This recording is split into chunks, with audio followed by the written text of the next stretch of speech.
कहते त मोरे शिव नैहर जाते।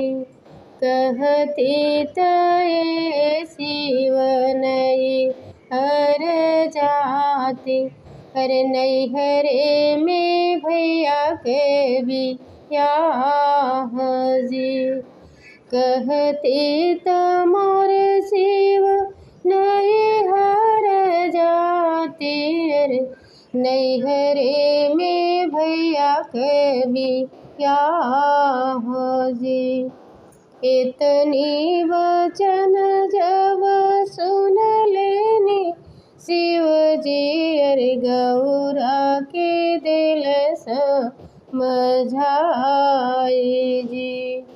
अरे गौरा के दिल समझाई जी।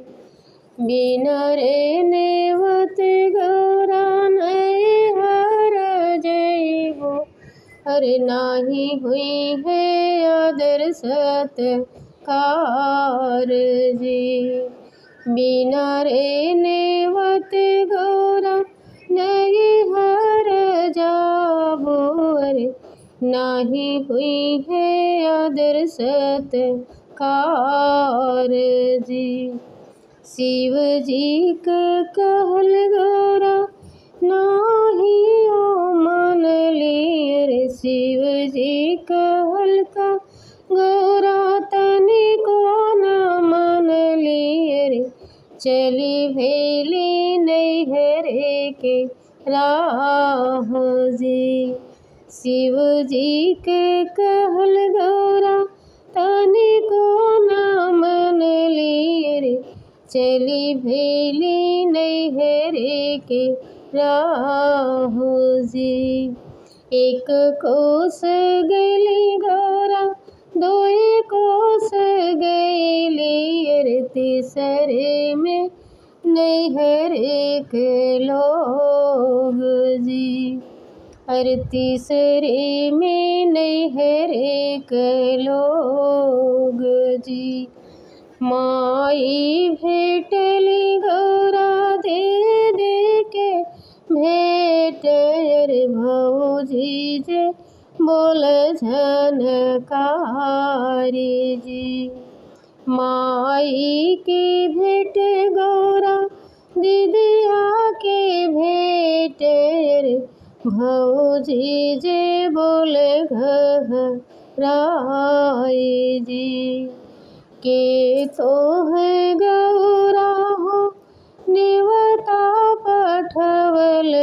अरे के भेज नौआ कहाँ रे जी। के करे कहल गौरा अइलो नाई हरवा हो। के करी है आदर सत्कार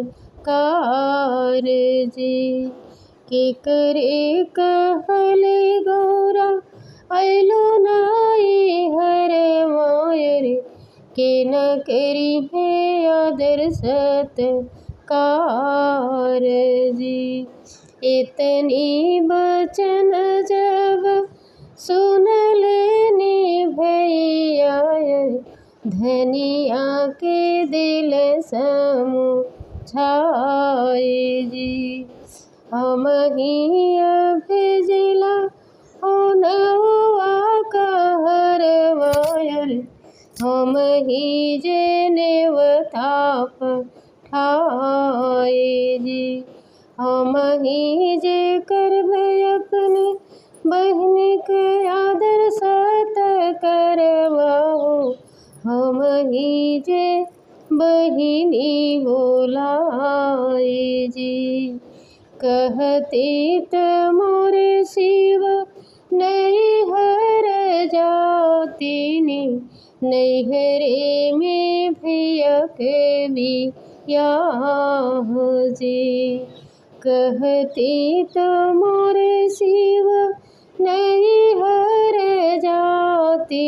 अरे नैहरे में भैया के बियाह जी।